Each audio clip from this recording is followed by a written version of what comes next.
How's it going, everybody? I'm Brian from the channel Brian. Hope you're doing well.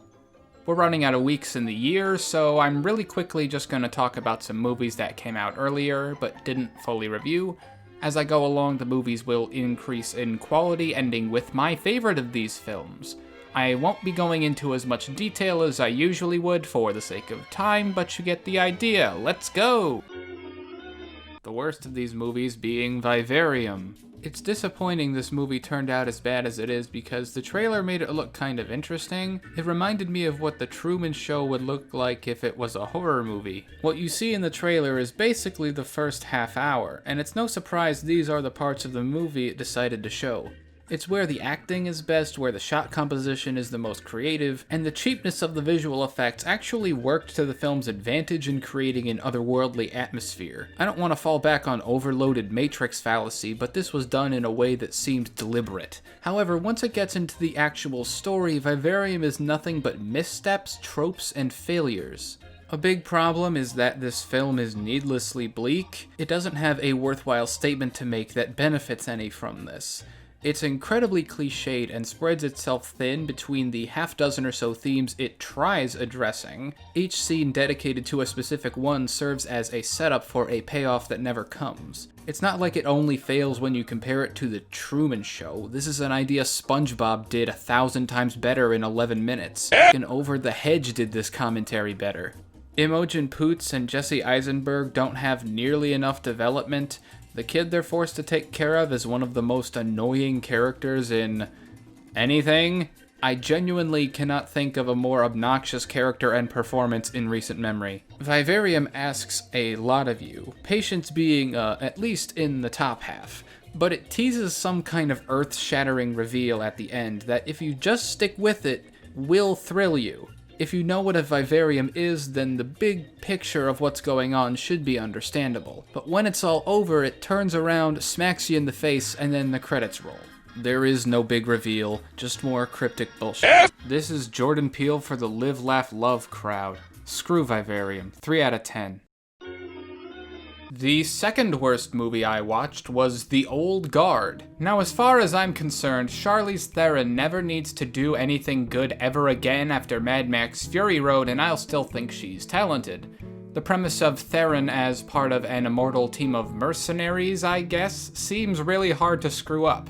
It's a direct-to-Netflix action movie. How bad could it be? Just set up the characters, put them in a bunch of competent, if generic, action sequences, and bam, you've got an inoffensive time sink. Well, The Old Guard can't even do that right. Of all the movies I've seen this year, this was definitely the one with the fewest interesting ideas and worst execution of them. I can't remember the last time I was this desperate for something to just happen in an action movie. The delivery of necessary story and exposition is so botched that it takes most of the movie to get over what should have just been the first act. And even when it finally decides to have an action scene, the big finale is outdone by the least impressive of sequences in the Raid or John Wick movies. Really makes you wonder what all that wasted time was building up to. None of the characters are interesting in the slightest. Chiwetel Ejiofor is really phoning it in bad.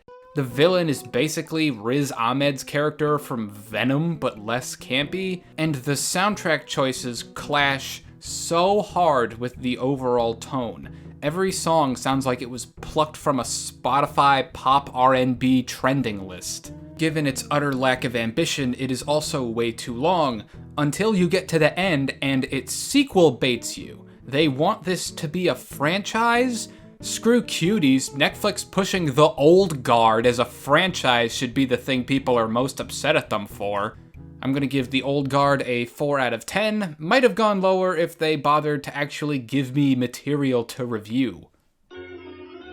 Next we have Capone. Even though the premise of Tom Hardy plays Al Capone might paint a certain picture, don't get the wrong impression of what this movie is. It is about a major figurehead in gangster culture, but it is not a gangster movie. Instead, it's a character study, a reflective character portrait about Al Capone's physical and mental deterioration in the year preceding his death, like it's a feature-length version of the ending to The Irishman. And as far as character studies go, Capone shows you the brutally honest grossness and unflattering side of his final days. The idea that someone so untouchable and powerful is now reduced to a drooling vegetable is the driving dramatic force in the film.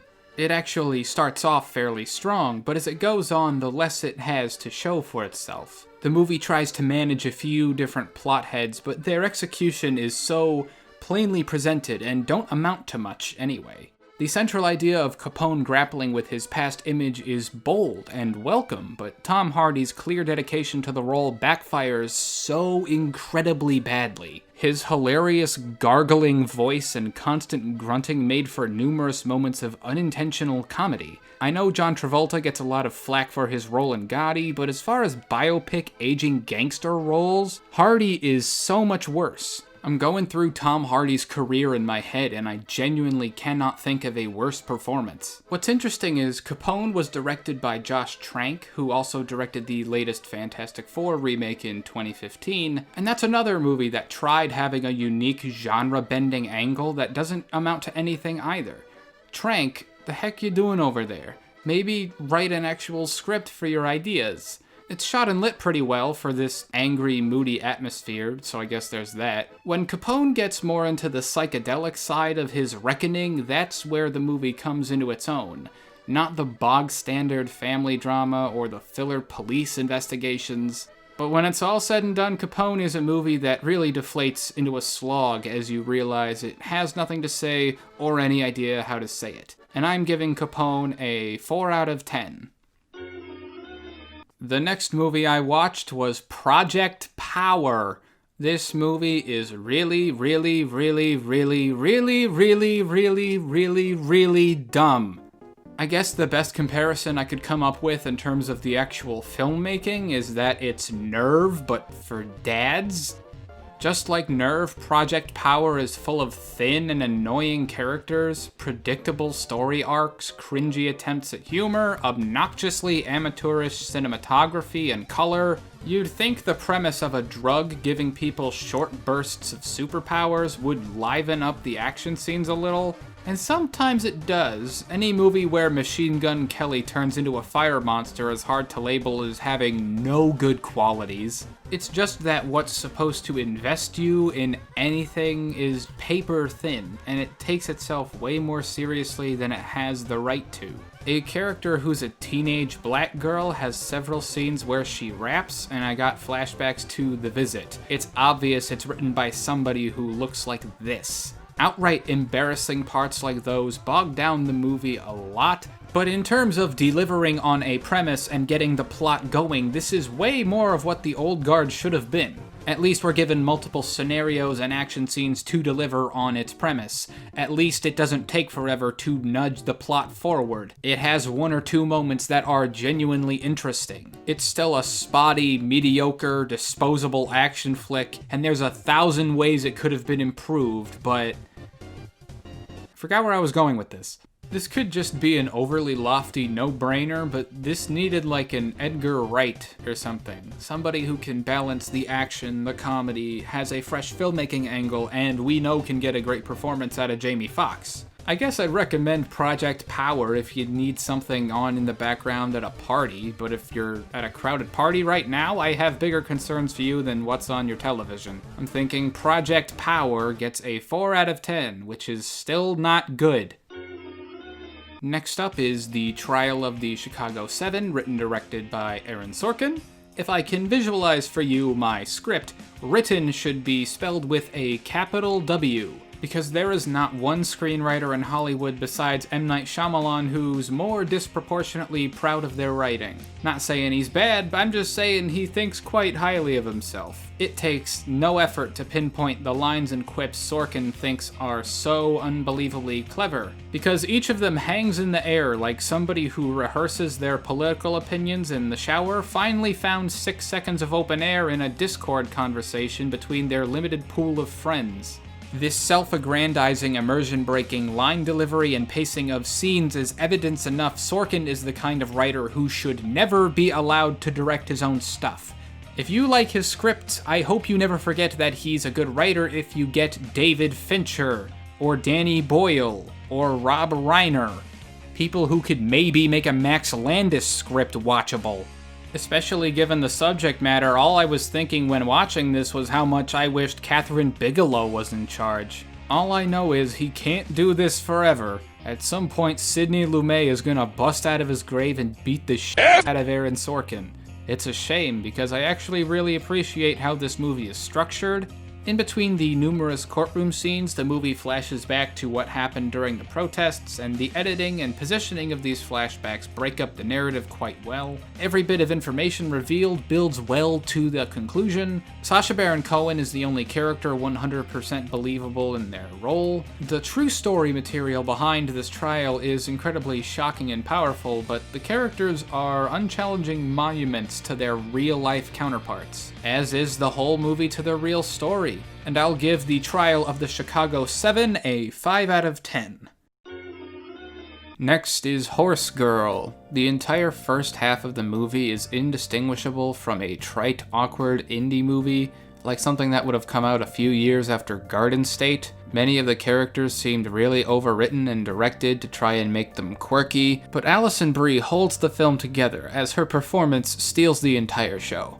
The screenplay is written by her too, and man, does it show that it's her first. This is like when Brie Larson made that movie, the one where she paints, where somebody just makes a Netflix movie because they can. Nothing wrong with actors trying to branch out, but this movie's pretty inconsistent with its dialogue and characterization. The most significant aspect of Horse Girl is the severe tonal shift it makes about an hour through. This is where the movie starts to elevate itself from sleepy indie fare and starts to get interesting, albeit mostly due to it going in directions that are far more bizarre than I was expecting. The script doesn't go into much more depth with this territory that it chooses to explore. We're left without a ton of concrete answers, but there is a virtue in just how much of a departure the second half is from the first. I can almost recommend the film on that alone. If that's what you end up deciding to do, try to avoid as much information about the film as possible. Given how little attention this film is getting from anyone anywhere, that doesn't sound like it'll be that hard. And I'm giving Horse Girl a 5 out of 10. Next we have Possessor, written and directed by Brandon Cronenberg, son of David Cronenberg. In this, Brandon effectively emulates the spirit of his father as he's made one hell of a graphic science fiction horror film. Although for those who are interested, he seems a little bit too focused on doing this. The plot is extremely simple, as are the characters. Everything exists around the maypole of just moving the plot forward. Possessor is a little too proud of its gore, to the point where it feels like it's surrendering to being only about that, in a way where it seems made for people who think that's all that made his father's movie special. What we have is a decent extremity movie that is undercut by how accidentally interesting it is sometimes. As one might guess, the central premise of the movie has to do with someone taking over another person's body, and it starts dealing with the physical and existential repercussions of that, but it doesn't really go anywhere with them. It's like they started veering off into some higher meaning only for the movie to say, you know, I just wanted to be about gore, right? Not that every movie has to be overly concerned with having a message, but just when Possessor looks like it has traces of commentary with actual direction to it, the simplicity of the plot reroutes it to the narrow focus on gore.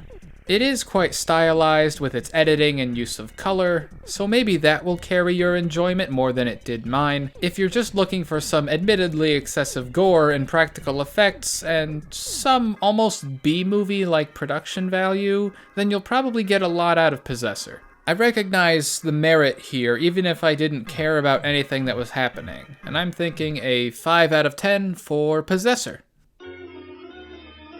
And of all the movies I watched for my yearly catch-up, my favorite was The Assistant. Director Kitty Green's new film is subtle, well-acted, and absolutely gut-wrenching despite a lack of detail in what's supposed to disturb you. It's a look at sexual harassment and workplace sexism within the film industry by way of presenting it as realistically as possible. Much of the movie's appeal is in capturing the soul-crushing mundanity of routine without being mundane itself. For instance, whenever a scene ends, the editing will either be done to show the protagonist in the middle of a new task, or to cut off whatever task she was already in the middle of to imply a passage of time. The cinematography often has characters navigating space in either supremely framed still camera placements or gingerly executed tracking shots that highlight elements in either the foreground or background. This makes for a movie that's not just visually appealing, but when the hints of sexual misconduct are submerged in the sheer volume of turning cogs in this office environment, Green perfectly captures the spirit of how easy it is for others to gaslight you into believing the evidence you see is just as innocuous as everything else, despite how much of an obvious red flag it is. When the line, "Never sit on that couch," makes me shiver in disgust, you've done something right. Although there is some truth behind the claim that it isn't the most stimulating thing in the world, depending on the baggage of standards you bring with you, I find the situations the main character goes through extremely engaging and emotionally resonant. Audiences tend to not see the nuance of things like the well-meaning but ultimately empty condolences from her coworkers, the backhanded affirmations she receives in the hopes they will pacify her, to the absence of on-screen harassment reflecting the oft true-to-life experience where a lack of overwhelming concrete evidence discourages and penalizes reporters of sexual misconduct. It worries me that this film is as divisive as it is. Like, many people don't really have a grasp on how these abuses of power exist in real life, and how this movie captures that. Julia Garner kills it in this role with a quiet, powerfully anxious performance. The little touches in her demeanor and reactions are, I think, a testament to the authenticity women directors can bring to a project if you actually let them. Overall, this movie was incredibly rewarding and tense. It's a worthwhile experience in subtlety even if you were to divorce it from the subject matter. I get that it's non-cinematic by design, but as long as you understand what you're getting into, I hope it gives you the same feeling of hopelessness and dread it instilled in me. And I'm giving The Assistant a 7 out of 10. So hey, did you enjoy any of these movies more than me? Less than me? Well, if you care to, please tell me. And as always, if you like not only words but the way I arrange and then say them, please consider subscribing to me, Brian, from the channel Brian. Thank you, and goodbye.